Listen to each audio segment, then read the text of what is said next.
Hi there, I'm the Masked Gamer, and today we are going to talk about Too Many Bones. If you're new to this channel, this is a safe space for COVID cautious folks to talk about board games, hear about board games, as well as people who aren't COVID cautious, as long as there's no minimizing or denialism or anything like that about the ongoing pandemic. That all being said, I'm playing solo today, so the mask is going to come off, and you get to see my very, very exhausted face because we had a over 5 hour blackout last night in the middle of a heat wave, and I barely got any sleep. So when you've barely got any sleep, what better game to talk about and play than Too Many Bones? If I had to give this game a complexity level, it would be a 10. But this is also on my top 10 list of favorite games to play solo, so I want to cover it on the channel. And this week, I got a very exciting delivery. I got the Trove chest, which I can't show you because now I have the entire, we'll call it 3-season collection of this game in one giant box that probably weighs more than I do. In fact, it even has a promo card in it called Future Back Injury, and they were not kidding. But in addition to that, I also got the Automaton of Shale play only pack. And this was like something that Chip Theory Games originally released as like a giant pop-up book adventure thing that I just couldn't do the budget for because it was too much money. And I'm really glad that they now just made a card pack so I'll be able to play through that adventure. But before I get started on that, I want to do a review. And then if you want to stick around after the review, we can play the game together. Now, Too Many Bones is a fantasy role-playing dice building game. And what you have in it is you get a character who has, that's upside down, who has a variety of 16, usually, skills, which each have their own individual dice that represent the skill. And as you level up, you can either increase your base attributes or assign dice to these skills. So instead of having skill cards or writing down spells or things like that, you have these dice.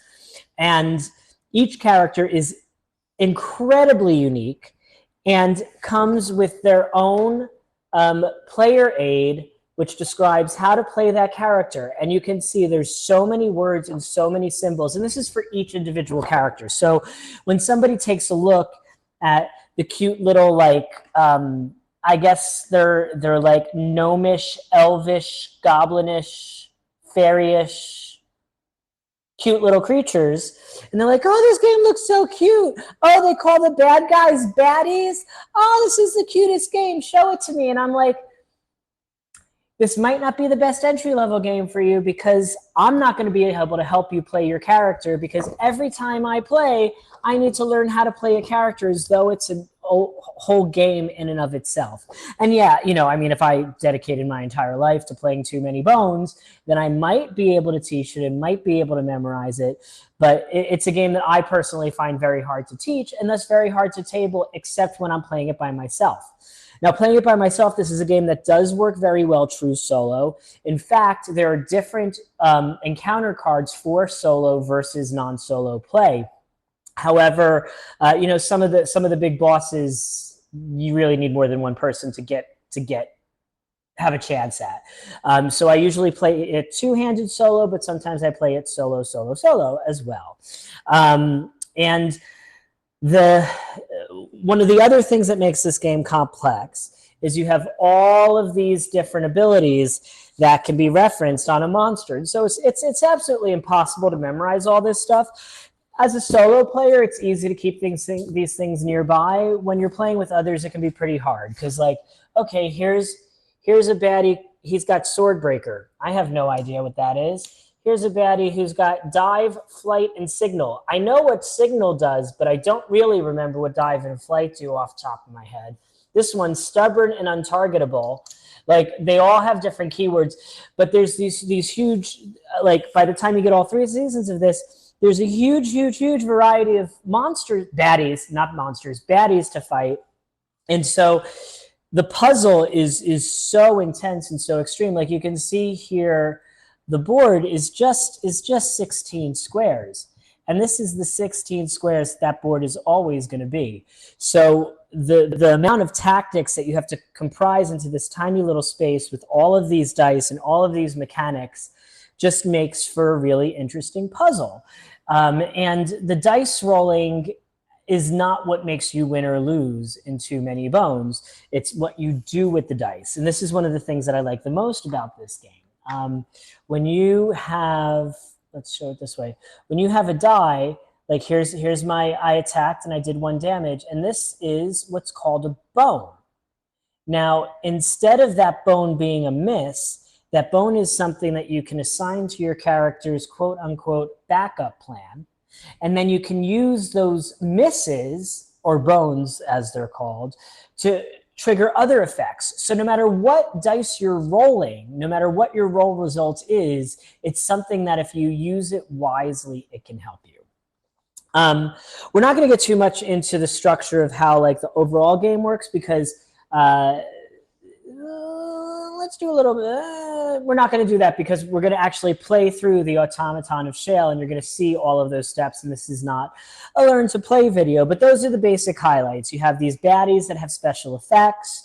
You have this dice building, leveling up mechanic. And the character I'm going to use today is also a promo special character named Riffle, who does use cards and plays them as though they're poker. And I just familiarized myself with Riffle's sheets.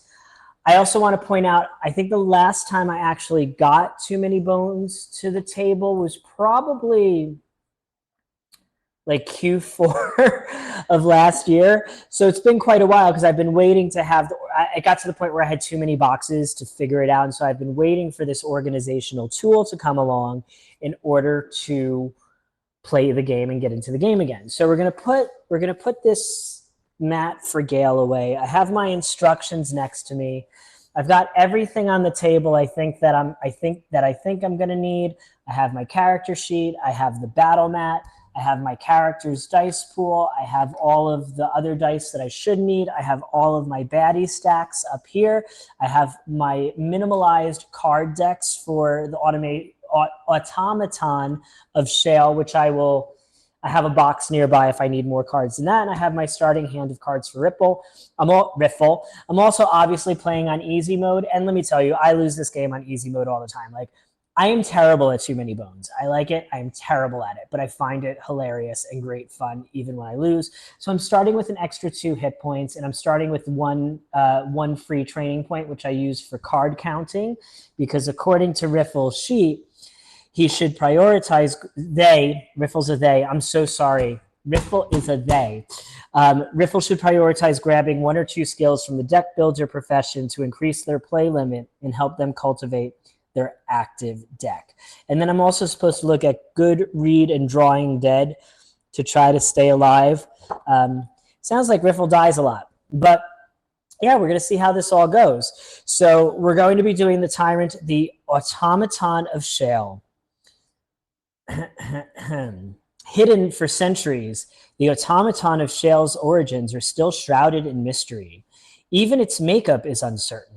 Do ancient robotics animate its massive rocky frame? Or is it some kind of golem controlled by kobold technology or some other mysterious force? Regardless, it's allied with neither Ebon nor Obendarian. Ebon's like the baddie dudes, and Obendarian's like the Gearlock dudes. And destruction seems to be its only agenda.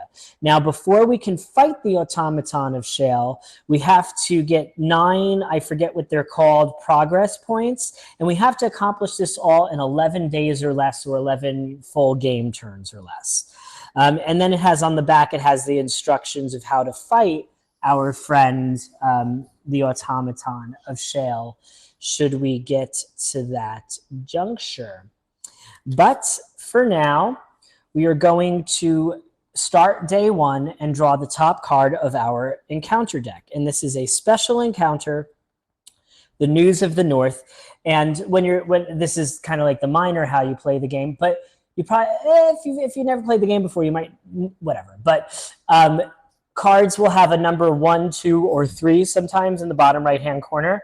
And this is a what is called a starting cards. You always would start with those dates, because otherwise things will kill you too quickly.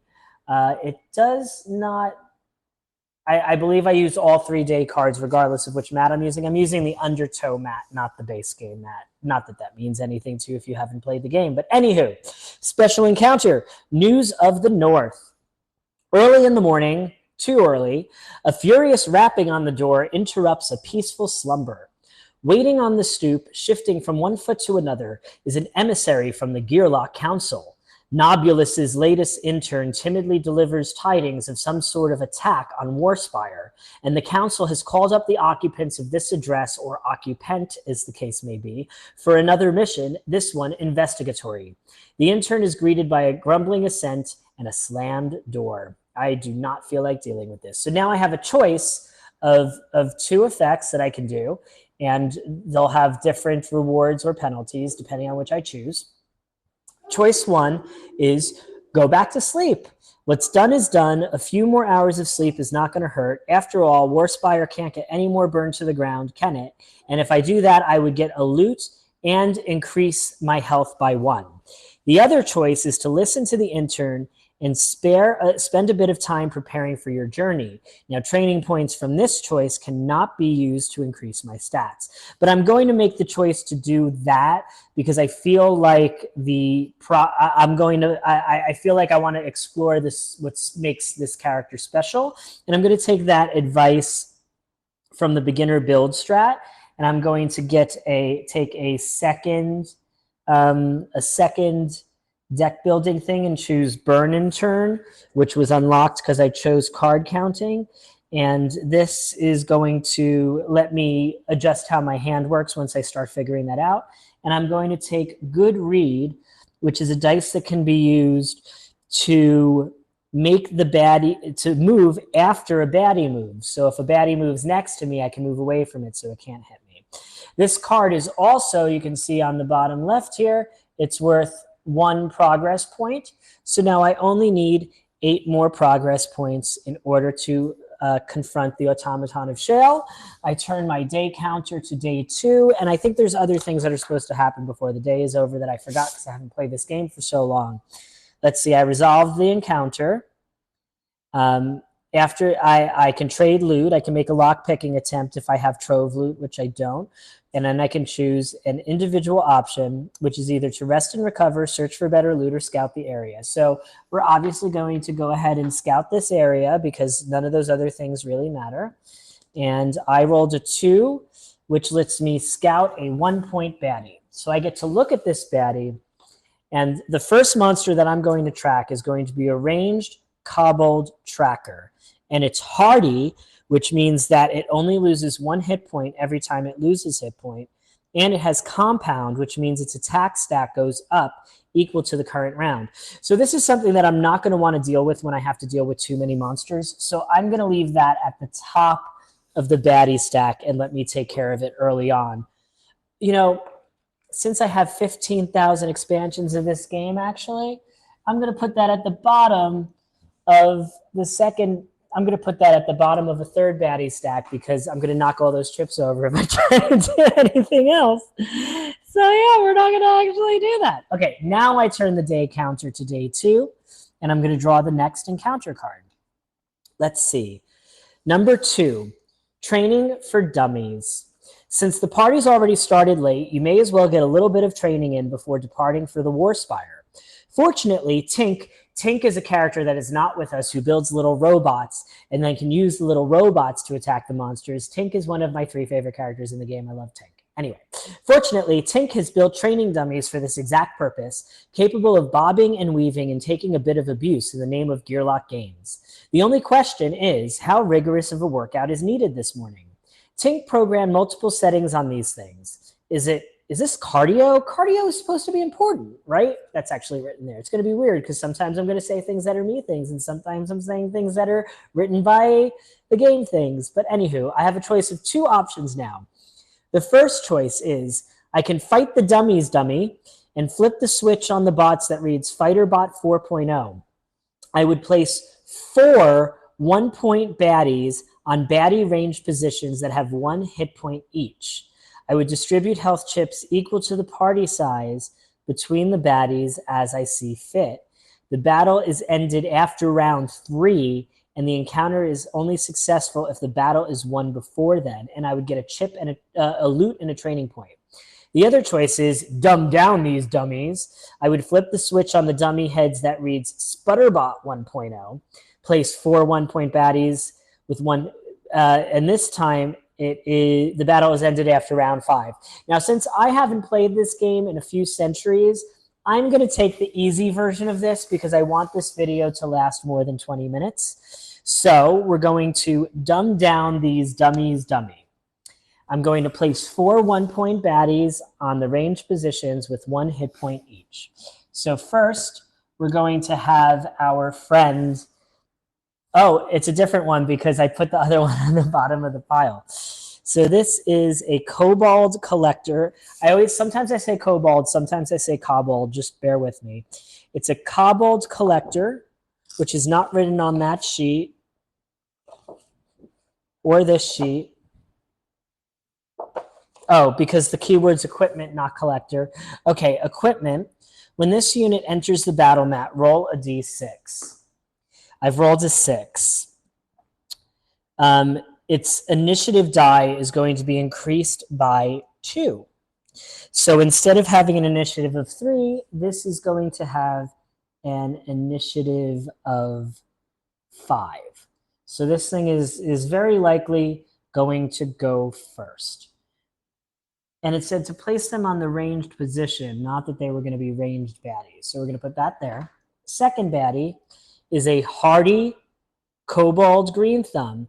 And we remember what hardy does. It's only going to take 1 damage per round. So I'm not going to want to give any extra health to this one. And this one's going to have an initiative of 4. You know, I just realized I'm a silly head. And I should be showing this point of view while I do this board stuff. Third baddie that we're going to place is a Goblin Devastator. It has Detonate 2. At the end of the movement phase, if it has less than full health, it will defeat itself and blow up and deal damage to everything next to it, which is fun because it's only going to have 1 health anyway. If it rolls a bone, it's careless and it will take damage in and of itself. So, you know, I don't think I'm even going to have to worry about this one, but we're going to put it here on the track with its initiative of 4. And finally, our 4th and final baddie is an Orc Peon who has Rage 1, which means if it's at less than full hit points, it gets extra attack dice. And we're not going to want to give it extra hit points because we don't want to give it extra attack dice. And that one has an initiative of 3. And then I have to distribute 1 more health chip between the baddies as I see fit. And I'm going to put that on the very first one we drew that has the equipment and is going early because all the other ones have things that have to do with it losing health. Then I get to roll my initiative die, and I come up with a 5. So I'm actually going to get to go first despite how fast everything else is going. And I get to choose which spot on the board I want to place myself in. And I'm going to stand, these are all melee baddies, so I'm going to stand near the back and hope that they kill themselves trying to get to me more than anything else. All right, so round 1's going to start. I'm going to go first. At the beginning of every one of Riffle's turn, Riffle gets to play 1 card combo from their hand. So I have, the card combo can be as 1 plus a number of skills I've learned from Deck Builder. So I can play up to 3 cards, but they have to actually be a hand. But I do have a 4 of vision and a 4 of gear. So I'm going to play that. And the gears will let me do 1 damage to an adjacent baddie. And the vision will let me move the top card of the deck, the full deck, to the top card of the active deck, or use the suit effect of another card to apply to any unit. So I can actually utilize this to do 1 damage to any unit on the board. So looking at the goobers that I have here, The one that is going to be the most difficult to kill is actually going to be the Goblin Detonator. Well, the Goblin Detonator might kill himself. I am going to remove 1 health from the hardy Kobold Green Thumb because it's closer to me than the Orc Peon. And so that baddie is already dead and defeated before I even have to choose or roll dice. So I have a dexterity of 2, which means I'm going to get to choose to roll 2 dice. I can also use each dexterity to move 1 space. Is that valid? Is that true? Is that how movement works? Gosh, it's been so long since I've played this. Baddies always move 2 spaces. And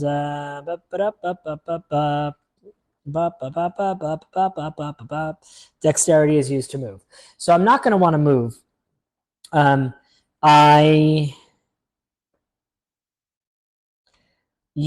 going to take good read to help me move away from something. And I'm going to roll.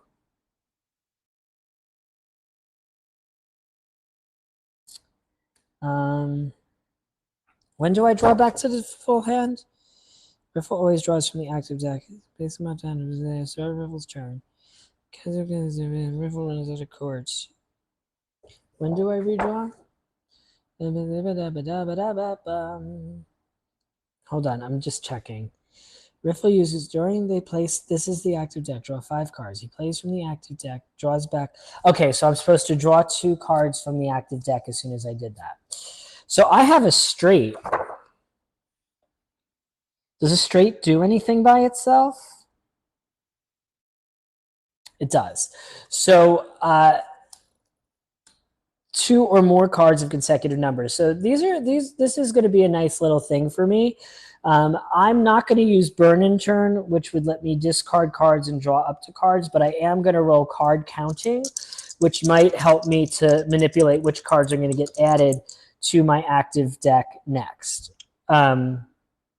Oh, wait, card counting lets me look at cards from the top of my active deck and then place them on the active deck or the full deck. How do I put cards from the full deck into the active deck? Hold on. Maybe I don't understand this. Draw cards from your hand. Choose cards from discard and shuffle them into active deck. Draw cards from full deck and place them in discard. Oh, I have to use 3 and 4 to...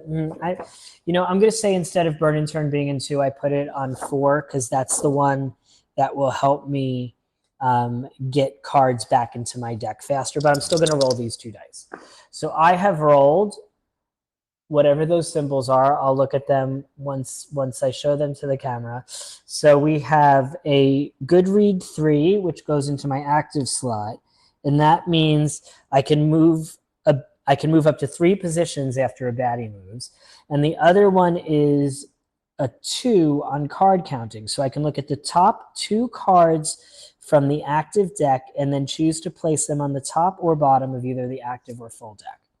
So we have a King of Blood and a 7 of Vision. I like those Vision cards because they're the things that are going to give me range. So I'm going to leave that on top of the active deck. I don't understand why I would want to put a card back on the full deck. So I'm just going to put this on the bottom of the active deck instead. That's a little weird to me. We'll see how that all works out. Maybe I'll figure it all out later.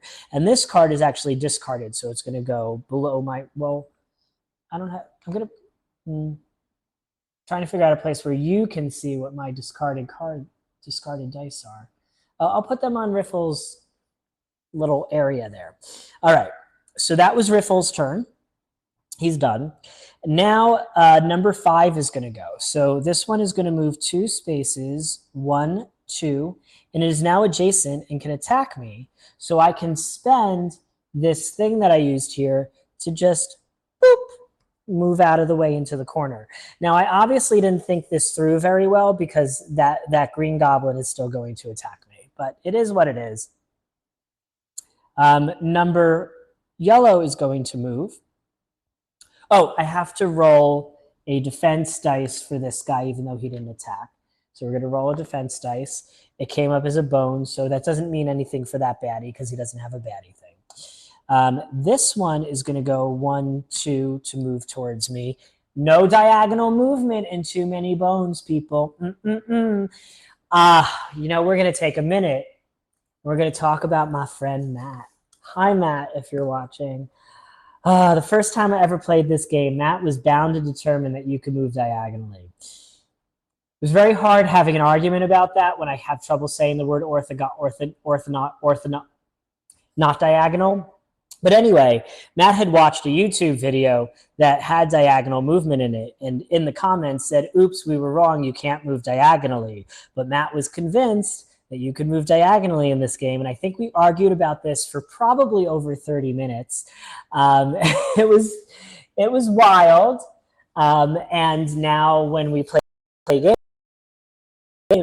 I always watch videos on how to play the game unless I watch them first and say it's okay. All right, back to our game. Matt, I love you. All right, here we go.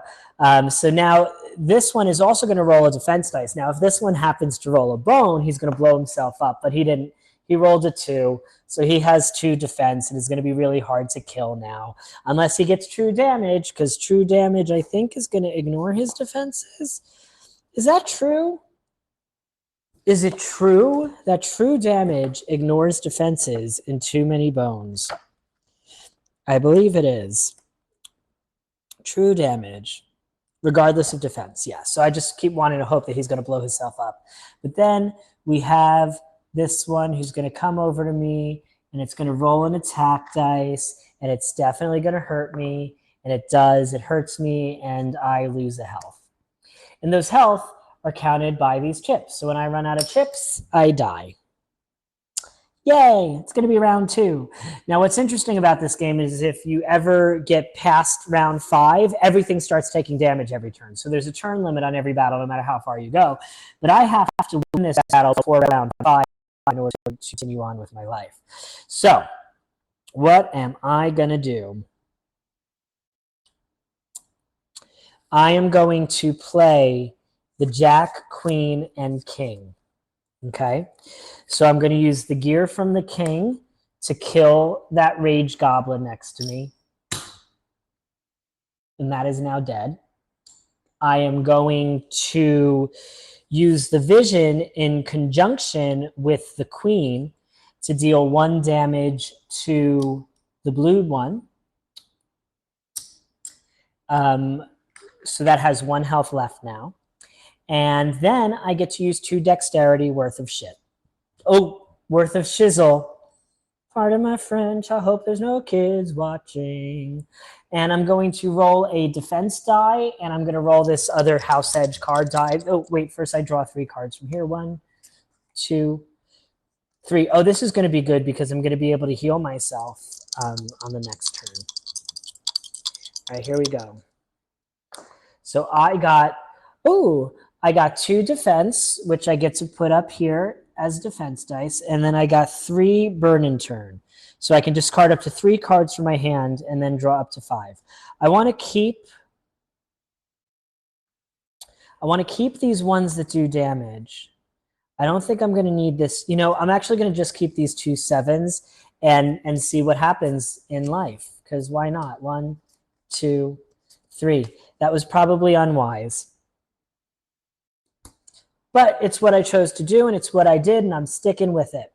Okay, so next, the blue dragony dude is going to go, and he's going to come 1, 2, and I could choose where to move him. So instead of moving him to this spot, giving this goblin a closer route to me, I moved him over here where he might not get to me, if any of that made sense. But he is going to roll to attack me, and he gets to roll a defense die.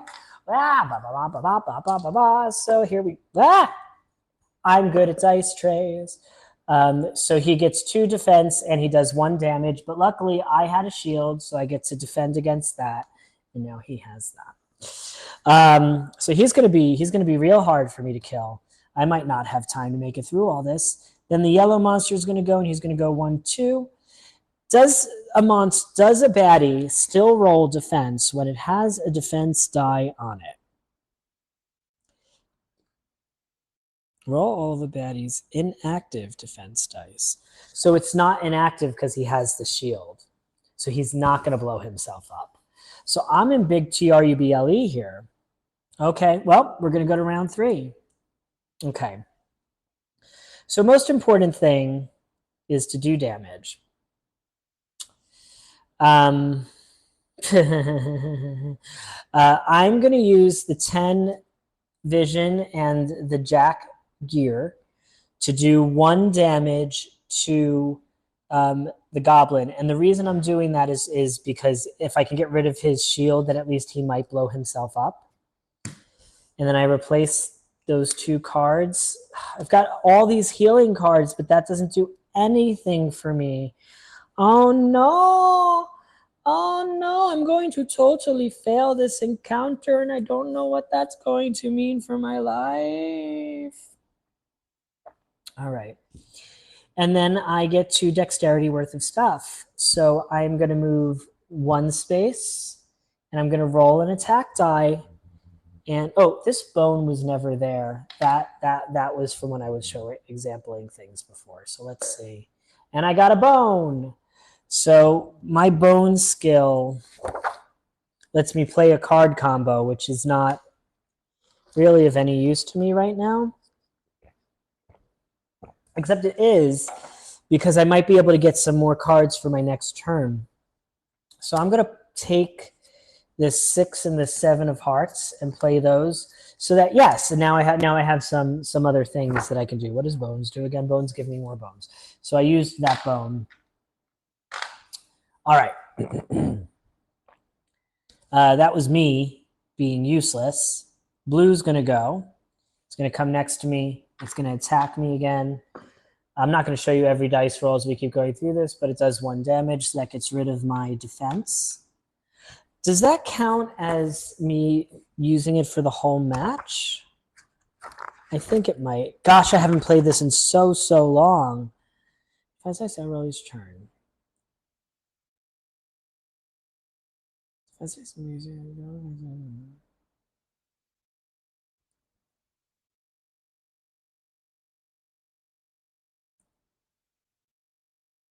okay, yeah, I'll be able to roll it whenever I want.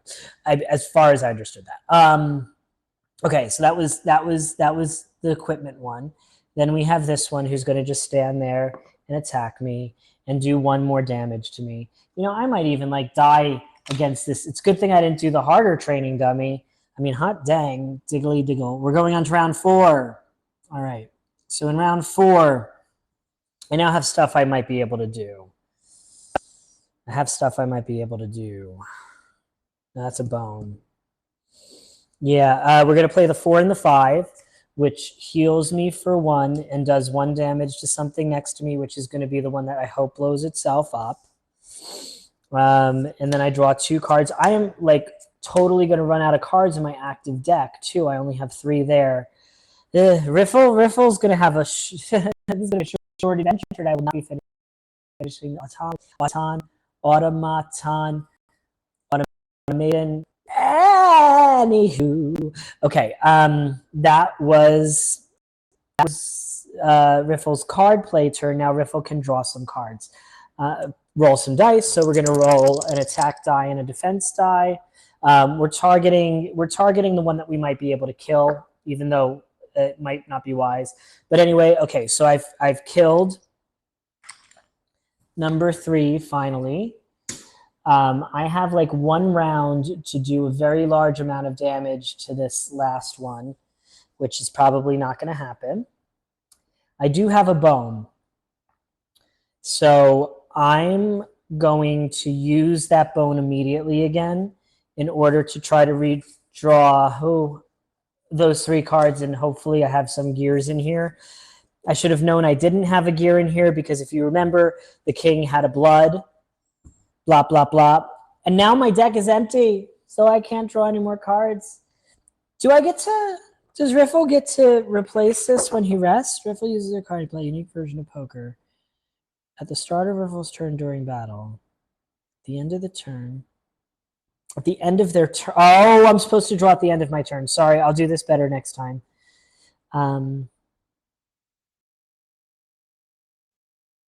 Yeah, I have to use my skills to get those cards back, so it is what it is. It is what it is. Yeah, okay, so the bad guy is going to attack me again. He rolled 1 damage, so I lose a health. We go to round 5. At the beginning of round 5, I'm going to play the 8 and 9 of gears, which will let me break through that defensive shield. So as long as I can roll an attack on an attack die, I will be able to... Ooh. Oh, out of turn... I did that wrong. Out of turn was supposed to let me just play a card. You know, we're just going to keep going because I'm figuring it out. And I apologize. I broke rules already. Hold on. So I played these. Did I draw these, though? Or did I... Well, I could have played all 3 of these because they were straight. So we could have said that I played those 3 because I could play a card combo, which would have given me an extra bone, which I won't take because I cheated, and I won't take the heal, and we'll just pretend it like that. So okay, so I did the 2 damage. If I can roll an attack or a bone, I can win. And I rolled an attack. So I might have cheated more than I realized, but I did barely manage to defeat this monster set in the 1 round. So that will end the combat, and I will get the reward. So the spoils of the reward is that I can get training points. I obviously like have lost my ability to what did I do there? I don't even know. But I lost my ability to get cards back well, so I'm just gonna keep giving me these things to try to help me figure out my life. Gotta figure out my... Oh, 5 bones lets me reshuffle the discard pile into the active card deck, so that's what I'm gonna need. It's gonna be tough. But I did get a progress point, so we have 2 out of 9. I can rest and recover and heal my hit points to full. I'm going to do that instead of scouting. And we're going to move on to day 3. And things are going to go really bad from here on out. I get the feeling we are not going to finish the Automaton of Shale today. Let's see here.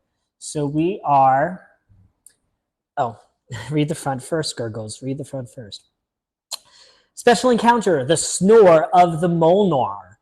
The Sebron waters are rather rough today, and getting through them might require some assistance. During an impromptu brainstorming session, the effort is broken up by a passing group of Molnar traders who offer a questionable proposition. What if they handed over their own boat free of charge? An inspection of the vessel suggests that this isn't exactly a no-brainer. For one thing, the craft is a ramshackle affair, barely holding together even on land. For another, the Molnar have noted rather nervously that a particularly slothful-looking member of their group named Doug has business across the river, and the boat's new captain must ferry him safely to his destination. This may yet be a poison pill, but a good gearlock never offends a potential ally. We can either take a chance on the Molnar's boat and deal with Doug. Doug has to be the loudest snorer this side of the Shalefist Mountains.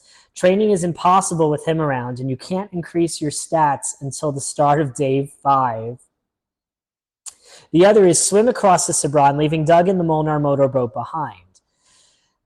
Miles down the road, you can still hear what must be an army of bullfrogs. Or no, is that Doug's persistent snoring? Gearlocks can't scout during the recovery phase till the start of day 6, which I think I'd rather do that than not be able to increase my stats because I feel like I'm doing poorly. So I'm going to take choice B, swim across the Sebron. So the first thing that happens is I get to draw a loot card. I have gotten Tactical Snubbery. Tactical Shrubbery. It's not snubbery. It's not snubbery. It's shrubbery. Tactical shrubbery. I can place an untargetable effect die on any gearlock. It appears simply to be defective practical shrubbery. So I'm going to keep that loot. I can hold up to 4 loot, and I'm going to put this card where it's supposed to be, even though you won't be able to see the full 4 loot, and that is what it is. And then I will... Oh, I also get a training point in the bottom right. So I do get a training point for that. I have a whole lot of dice now, but I don't have a whole lot of cards and a whole lot of attack. Even though I only have 2 dexterity, ooh, I'm going to increase the dexterity first. So, you know, yes, I'm going to increase the dexterity first. So dexterity is increased. We now have 3 out of 9. Whew, we're going to move on to day 4 of our adventure. Okay. Time for some matcha. So those were the easy encounters. Now we get to go to the real encounters and die miserably. Number 4. Fangs for Fang. You can read it. Fangs for the memories. Fangs for the memories, guys. There's nothing like a night under the stars in the deep wood. As Gearlock eyes take in the familiar constellations, however, one notices there's a new star out tonight, one that's never been charted in Daelor, and one that's a lot closer to the ground. And it's flickering? Wait, no. Wait a second. Stars don't flicker. With a mechanized growl, the owner of what is now clearly a glowing mechanical eye emerges from the underbrush. Its joints hiss as it moves. Similar noises from all around suggest that others of its like are lying in wait.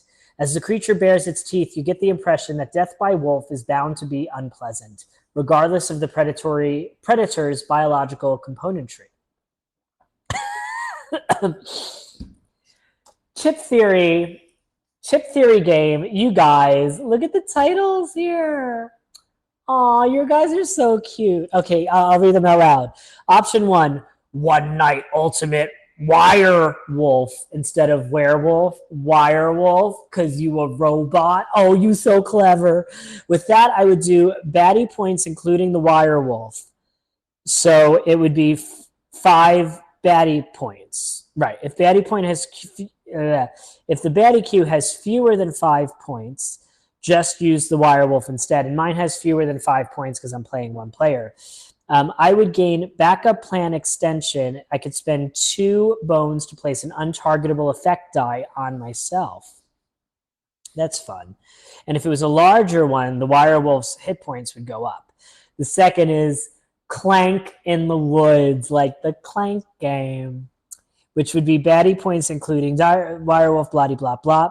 All the baddies have the skill break in addition to their other skills. All Gearlocks have backup plan extension to deal 3 damage to an adjacent baddie. And break is attack dice used to reduce its health have to be exhausted. Now, I don't know how much health the wirewolf has. But I know I can do 2 damage at some point in time before I have to start redrawing my cards.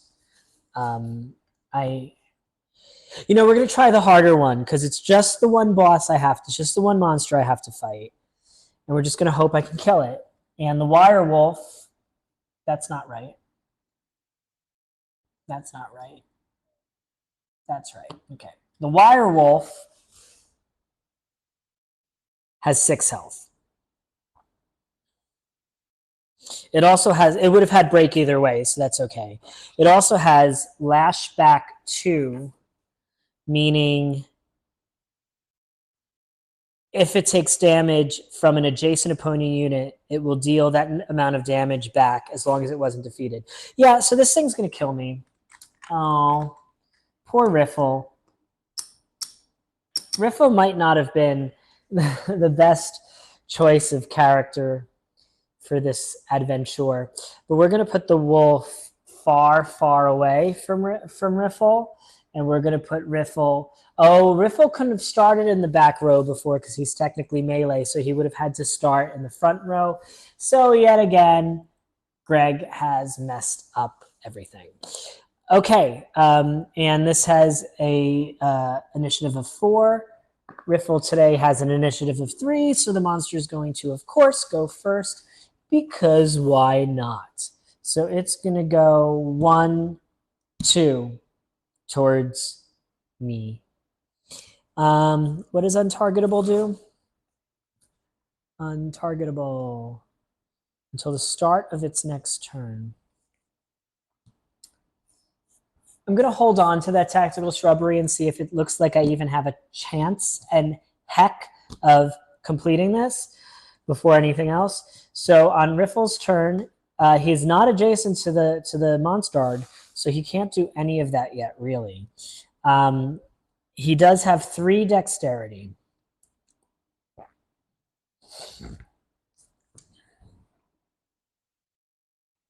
He's going to start with, what do these things do again? Look at top cards of active deck. Burning turn, discard cards. Number 4, draw cards from the full deck and place them on the discard. Yeah, he's going to roll 2 defense dice and house edge, and he's really hoping to get bones here. He got 1 bones, and he got a defense thing, and he gets to draw 2 cards from the full deck and place them in the discard, and then choose 2 cards from the discard to place on the bottom of the full deck. I'm not going to even do that because I just want to start getting more cards in my hand once I manage to roll that. Okie dokes. So then that was round 1. So round 2 is going to happen. The monster is going to move here. And this monster rolls 3 dice to attack me. 3 dice. And it does 3 damage. So 1 is blocked by that defense, and then 2 more. Now it's my turn. Yeah. Whew. Okay. I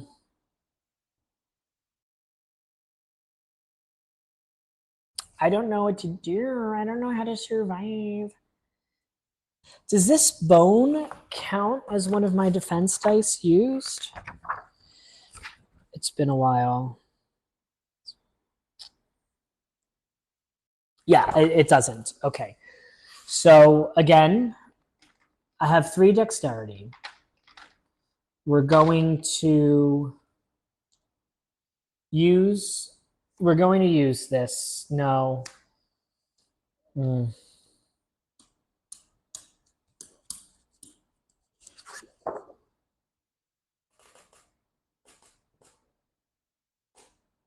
Resolve 2 different suits.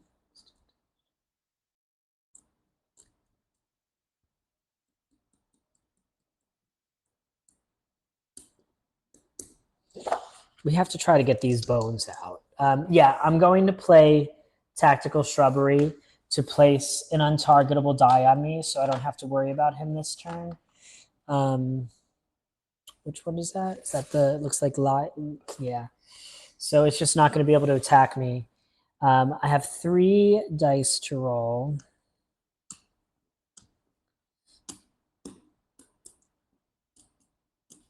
Yeah, we're going to roll an attack. Oh, wait, no, because it can still, well, we don't have to use the attack results, I don't think. I think we can choose to not use it and just, and if I get a bone, let's see. No, it goes. That may be applied to the target, so I can just roll it hoping to get bones out of it. Of course I didn't. I'm gonna just, is it a must for defense dice? May be placed. Yeah, so I'm just going to choose not to use any of that stuff. And the round is going to increase to round 3. The monster is going to go, but it can't attack me because I was untargetable. At the start of my turn, I lose the untargetable effect. I'm not going to play any of these cards yet. I am going to, again, just roll all 3 dice. And I'm going to take those 4 defense this time. But I'm not going to use this. All right, we go to round 4.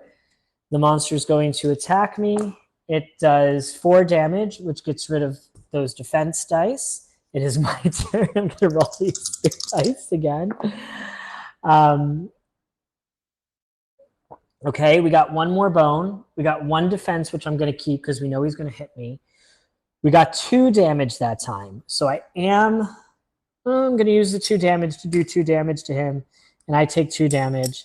I have 1 health left. And we're going to pray. We're going to pray. We are going to pray. What does 2 do?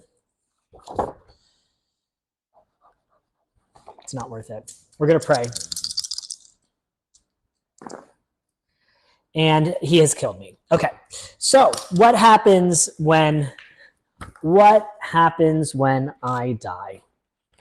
When I die, bad things happen. But the game does not end. It's not unusual. Okay.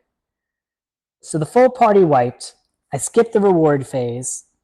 I have to just rest and recover to bring myself back up to 5 health. This is going to go back there. Do I keep my all slotted yeah, backup plan dice are removed. This guy we're going to leave off to the side because I get the feeling I'm going to have to try the Automaton of Shale again because I don't think I'm going to make it all the way to the end here. I don't think I get the progress point for that either, if I'm correct. Yeah, I don't get anything from this card. This card just goes into the limbo abyss. And we go to day 5. And now the fun part is fun. The fun part of this is that you get a baddie point in the baddie queue for each day it is. So I don't get the rewards, but the monsters are going to keep getting harder. So my odds of doing well are getting smaller and smaller now. Encounter 5. It's excuse me. It's all fun and games when someone has extra eyes. A tuneless tooting of an old organ and the sticky sweet smell of Shale Fist rock candy indicates that every Gearlock's greatest temptation is near. The Carnival of Carnival. A-L-L. Carnival. You're not going to be able to see that. Never mind. Carnival. Gearlocks are a competitive bunch, and it's rare that one will pass up the opportunity to prove their mettle in Carney's games of chance. But the huge liability waivers he makes you sign suggest that caution might be the best option. Today he's promoting his newest attraction, a spectacular show featuring supernatural and paranormal mutants. He claims these creatures have never been seen by Gearlock eyes. He's so confident in these creatures that he guarantees a prize to anyone who can prove him wrong. We have only one option. We must attempt to prove that these are just typical baddies. That's just an orc in a costume. Oh, geez. We're going to place 3 baddies from the top of any active stack face down. As a party, we decide how many to reveal, up to 2. The number revealed affects your reward if successful. As a party, guess the total of all 3 baddies' hit point stats combined. Then flip all face up for the actual total and discard the baddies. Encounter success is achieved if your guess is within 2 of the correct total. Collect additional rewards based on the number of baddies revealed before guessing. Well, I'm going to need that encounter success. So we're just going to take these 3 1-point baddies.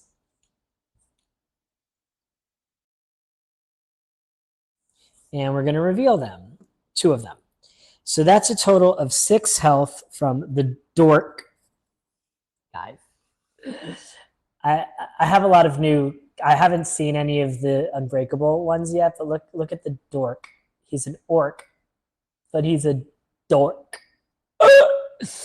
Oh my god, Chip Theory games, you're hilarious. Okay, so that's 6. So I'm gonna guess 9.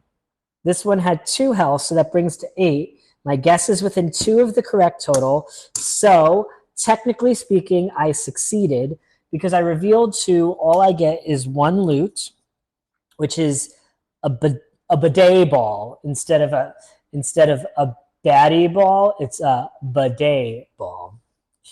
I can use it to. It says it's super effective. I can choose a 1-point baddie on the battle mat and roll d6. On a 2+, remove it and place it on this card.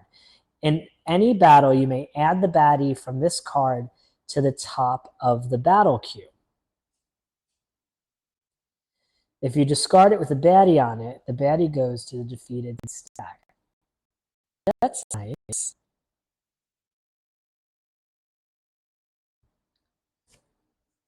Okay.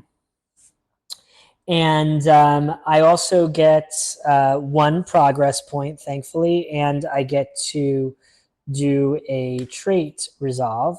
It's also going to be the start of day 6 soon, so we're going to get rid of that, which brings us up to 4 out of 9 successes with this training point.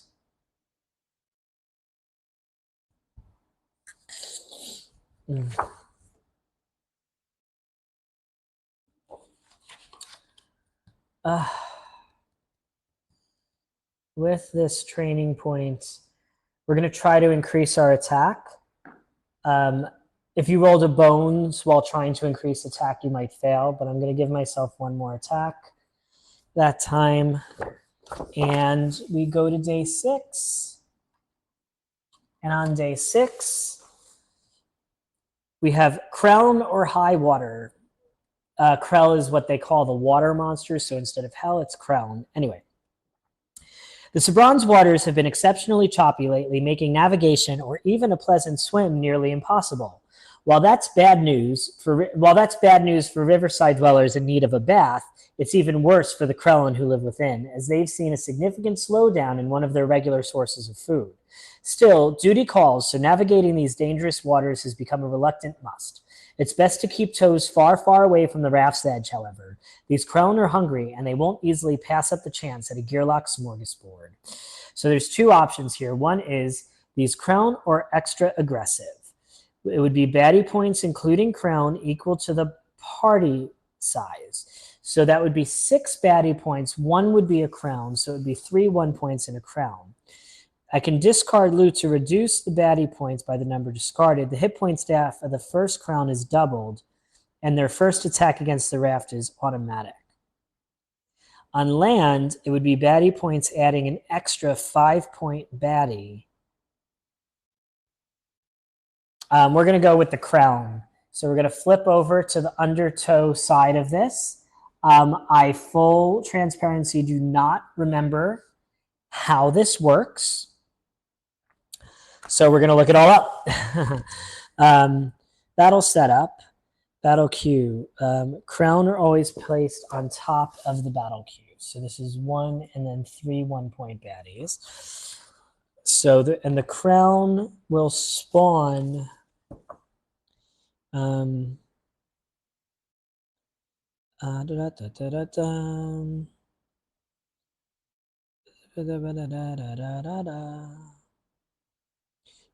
Krellin. Where did the Krellin spawn? Oh, I roll a die to see where it spawns. So it's going to spawn on number 5 over here.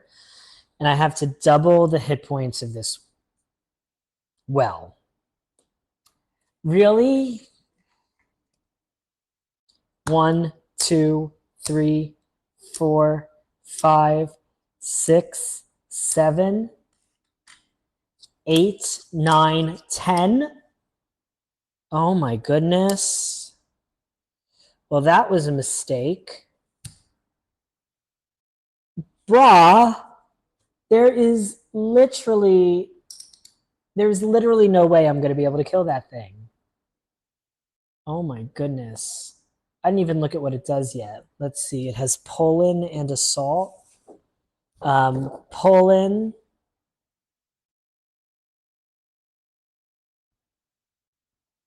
Target party member is placed in crown starting position adjacent to this unit if possible. Oh, it's going to pull me into the water. Its attack stat is equal to its current hit points? This thing's going to roll 10 dice to attack me? Holy crap. Can I take this back?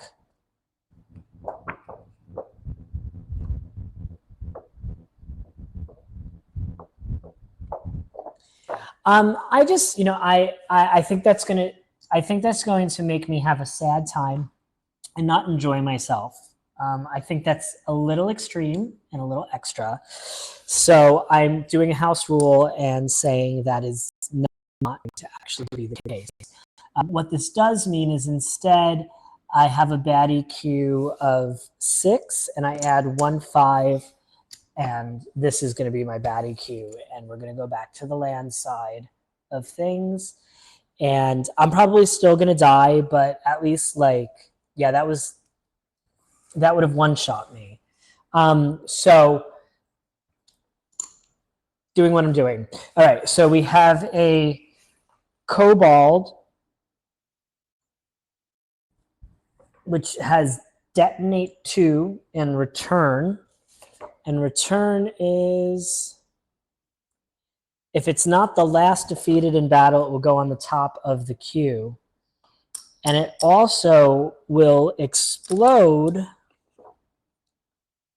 if it's at less than full hit points. So I have to just ignore it until the end of that. The second baddie is an orc shaman. Rating. It gets 1 extra attack dice for every other orc in play. It has poison 2, which is a nasty one. It poisons you. And it's undead. The first time it's defeated, it comes back on the top of the baddie queue. Wow. I knew this was promo content, but y'all are mean. Y'all are mean. Y'all are mean. But we'll see what happens. Signal.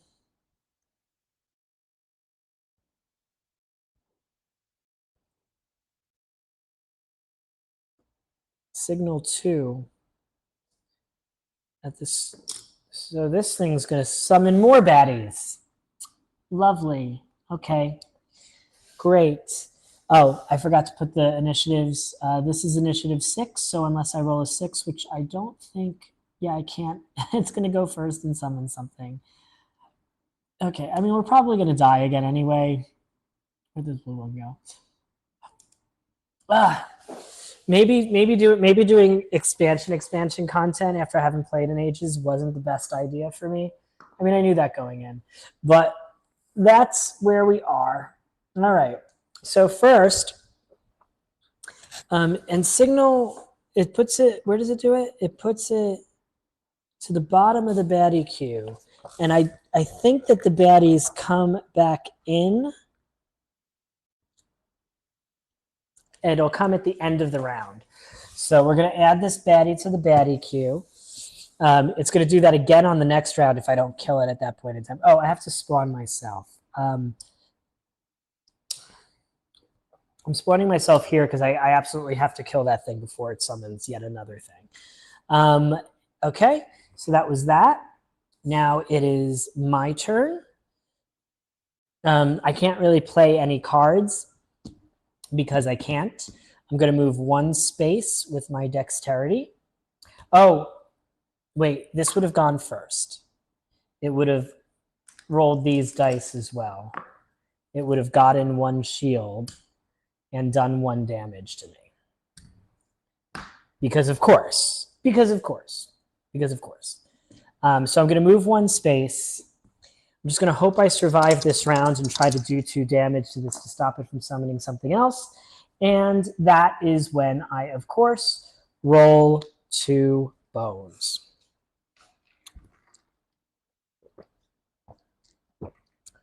Now, what I can do is I can use it to put that guy down to the first spot on the mat. But I really need to save it because I need these cards back. Otherwise I don't have a prayer. So I'll take that as a good thing. All right, number 4 goes. That one's going to attack me. This one also, it also has 3 defense dice because why not? So it's rolled, has 2 active defense now. It does 1 more damage to me, leaving me with a massive 3 health remaining. And this is me playing on easy, remember? Like, I got 2 free max health and a free upgrade at the beginning. So what the heck? You know, I should have used that baddie ball, but I didn't. Moving on. Then this one next to me is going to roll 2 attack and 2 defense dice. And that does... It has 3 defense. It does 2 damage to me, leaving me with 1 health as we move on to round 2. Sounds about right. Cool beans. Cool beans. All right. Well, I'm going to play this Queen of Gears and King of Hearts. King of Hearts heals me for 1. Oh, no. Sorry. Bad guy goes first. Fudge my pickles. It's going to put another baddie on the bottom of the baddie queue. Oh, this baddie is going to spawn.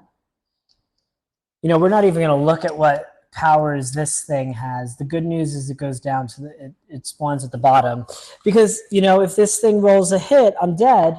And it does. So I have died again. Oh, Riffle. Riffle, Riffle, Riffle. Riffle, Riffle, Riffle, Riffle. This is not an easy game. This is not an easy game. I'm playing expansion content. This Orc Shaman and this Robald, it's a Robald, it's a cobbled but a robot, are also expansion monsters, just like that Wirewolf was. So these are going to be stronger. That's to be expected. I didn't really know what I was doing. But anyway, this card now goes away. And I am going to have to use my turn to heal up to 5.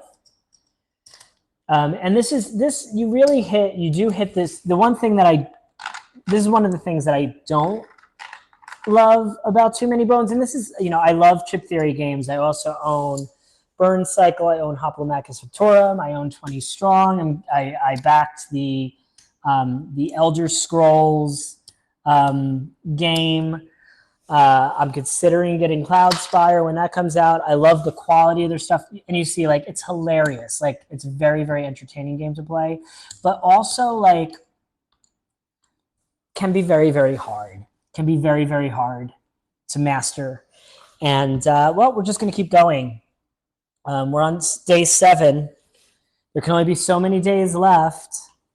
If I lose the next battle that I have, though, I will just call it because I won't have a chance anymore. But anywho, Scavenger's Endgame. The surroundings have grown unnaturally still as the smoking ruin on the edge of the Drillorian civilization draws near. Whatever did this was intent on leaving no survivors, and even animals are steering clear.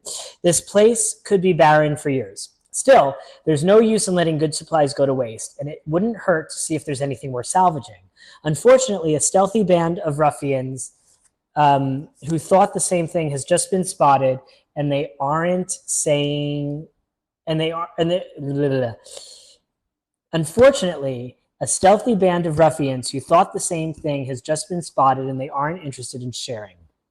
I can either fight amongst the runes, which would be 5 baddie points, because a party of 1 would subtract 2.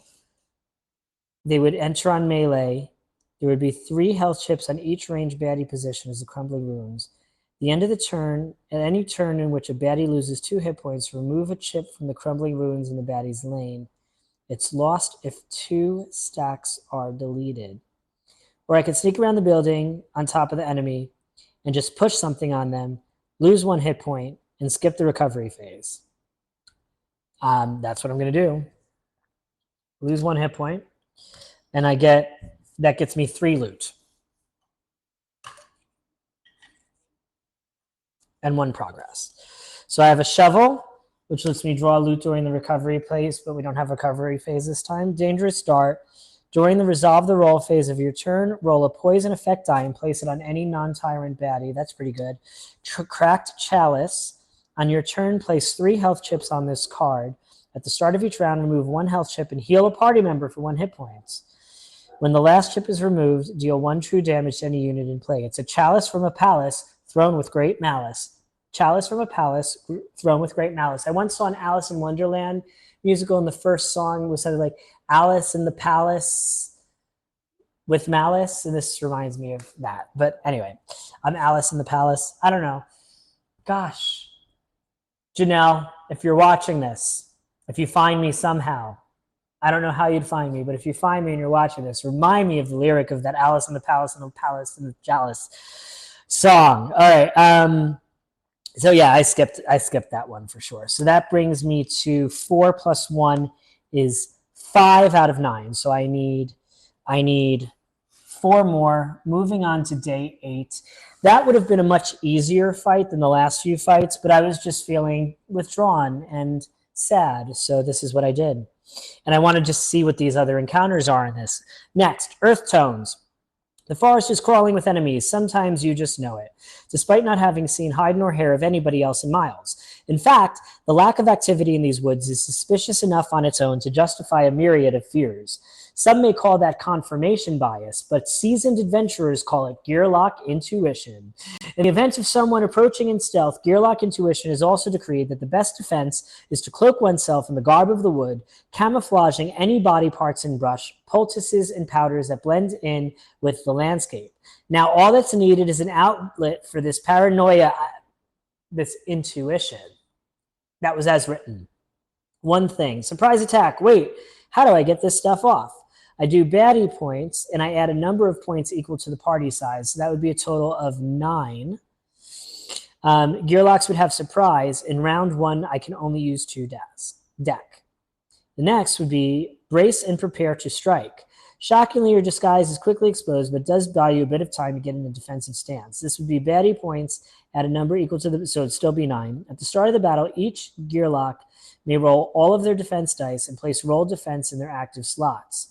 Rolled X's are not kept. What does surprise do? I forget so many things. Why isn't surprise listed in the index, Chip Theory Games? Why didn't you write surprise? Why didn't you write surprise in there? What is now I have to scroll through this whole thing. I might not ever find what this means. Surprise. Surprise. It should be at the start of battle, right?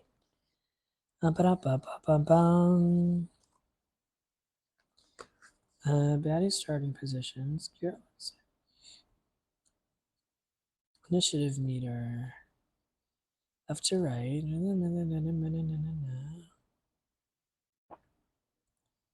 Any initiative. You get surprise. No.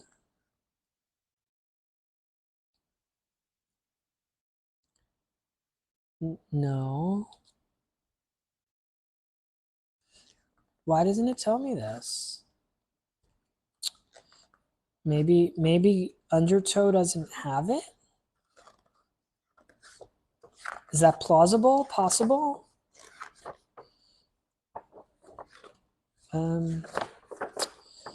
That's weird.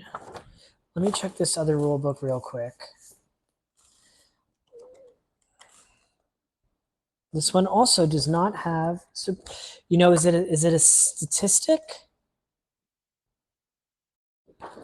No. Is it on the Garg?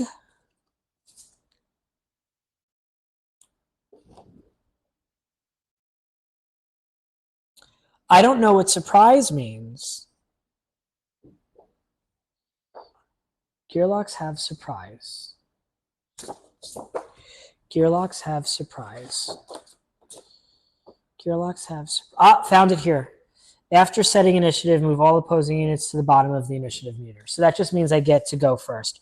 I'm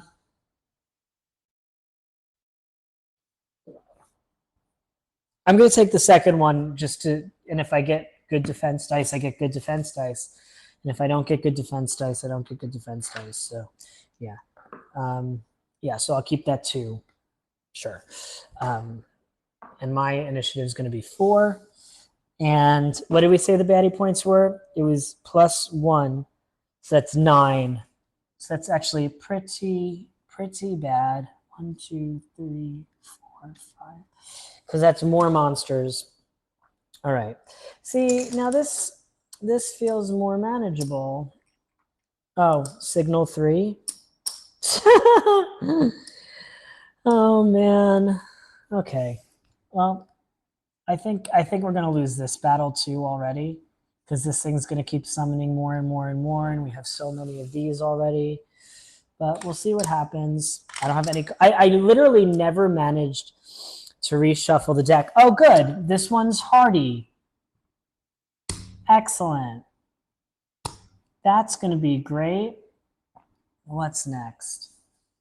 This one also hardy. me and my 1 damage per round. It's gonna do such a great job on this. And finally, I don't know what engulf means, but we might never find out. So we'll look it up when. Well, it's gonna go first. So we'll look it up pretty soon. Okay. Oh, it's not going to go first. The signal one's going to go first. So first he signals, puts another baddie on the bottom of the queue. Oh, I have to decide where I'm starting. We want to, no, because that'll just get me killed faster.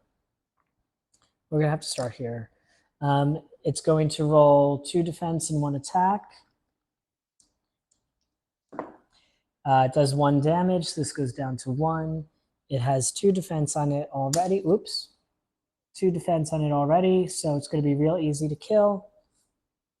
Not. Then we have engulf. And engulf is all damage rolled by this unit hits all adjacent units, including itself, as well as triggers skills if applicable. So that's actually helpful for me if I would have gone first, but I didn't. So I'm not going to try to kill that dragon after all. I'm going to actually have started here if I had known what that meant. So that's 1 more damage to me. I have all of these items. All right, so on my turn, I can place 3 health chips on this card. At the start of each round, remove 1 health chip and heal a party member by 1. I'm going to choose a 1-point baddie on the battle mat and roll a d6. I'm going to choose the hardy one right in front of me. See that? See that? See that one? So much for that. I am going to... All right. So now I have my 3 dexterity. Oh, no, that wasn't smart because that's going to actually be right next to me. Oh, it is what it is. All right. So we're going to roll 1 attack die. We're going to roll good read, which will help me run away from that compound 1. No, we should have started here, because I need to try to kill that somehow. No, well, I'm like, do this, do that, do this. We'll stick with this hardy one. So at the beginning of my turn, I'll play these last 2 cards, which will heal me for 1 and deal 1 damage to hardy, to that hardy one, because that at least starts to break it down a little bit. Then I will roll 1 attack die.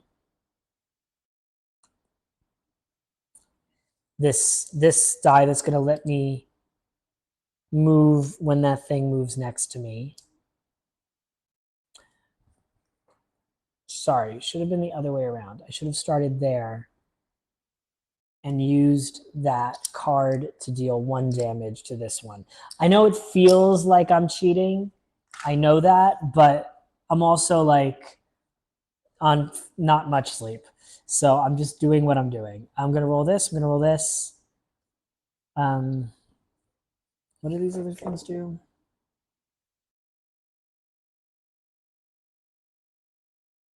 I just couldn't do the training up to get this deck stacking thing. Okay, I'm going to roll a defense for the, no, I'm going to roll an attack for the other die because I really want to kill this compound thing. And of course, I rolled 2 attack successes and did like overkill stuff. But at least I've killed 1 monster this round, which is more than I have killed in previous rounds. And I'm happy with that. Kind of. So this yellow one goes off. 5 is purple. He's going to go here. I'm going to use my free movement to pop myself over here next to Mr. Signal in the corner. And this is now exhausted. And that's the end of the round. So we summon the next baddie, who's going to have, only has 1 health. So that's good. And they always start on the bottom when it's like this. This one has cunning. I can only target it if it's the strongest one left on the mat. So basically, I can't target it at all. It fills the first ranged position available. All right, so on the second round, the blue dude is here. Blue dude's going to summon another thing. Blue dude is going to attack me for 1. It does 1. Is that true damage? Just damage. Green is going to attack me. And it got a bone. I wanted that one to hit because it would have done damage to the thing next to me, but whatever. I am going to discard this to do 1 damage to the signal guy. I meant to roll that poison die before and put it on the signal guy too. And I'm going to do that now and pretend that I did that last turn. You know, I didn't get poison anyway, so it's fine. Oh, no, it's a poison die. So this would have been, what is that symbol? What does this one mean? Weakness, I think. Weaken. Reduces attack stat by 1. So it would not have been able to roll that die to attack me. Okay. And it would last for 1 more round. Okay. So that was, I played the 1 card. I had used this, so that's gone. I now have a turn. I'm going to roll 2 attack dice and 1 defense dice. Now I get bones on the defense dice, of course, which at least means I got bones. Still trying to get up to that 5. Still trying to get up to that 5 so I can discount stuff, but it's never going to happen. Never going to happen, because this is going to come and kill me. Ooh. I forgot to roll a defense for it on the last turn, but whatever. It's got 1 defense now. I lose 1 more health because I'm going to die anyway. Okay, I did that. Now we go to yellow, who's going to shoot me for 2, do 3 damage, and Riffle dies for a 3rd time. And I kind of just have a rule that if I die 3 battles in a row, I call it. So I'm not actually going to get to the Automaton of Shale and show you how that is. But I think that what I've achieved here in this video is I've shown you how complicated this game is, how hard this game is, how frustrating this game is, but also just like in terms of the narrative and the story and the goofiness of it. Like even when you fail as miserably as I did now, there's so many times that I had a great time with this, like that card that had the clank and the ultimate werewolf and the dork instead of the orc, you know, and you're constantly getting this kind of joy and fun. Like look at this is just like 1/3 of the loot cards in this game. And like so many of these cards are super funny, you know, and it is very, very entertaining. There's when you play this game more often, like I've had periods of time where I'll play this game for like 2, 3, 4 days in a row, and I'll start to really get into the groove, and I'll be like, oh yeah, I'm good at this. Oh yeah, I'm good at this. And then I don't play it for a while and I get smashed like so. And that's too many bones.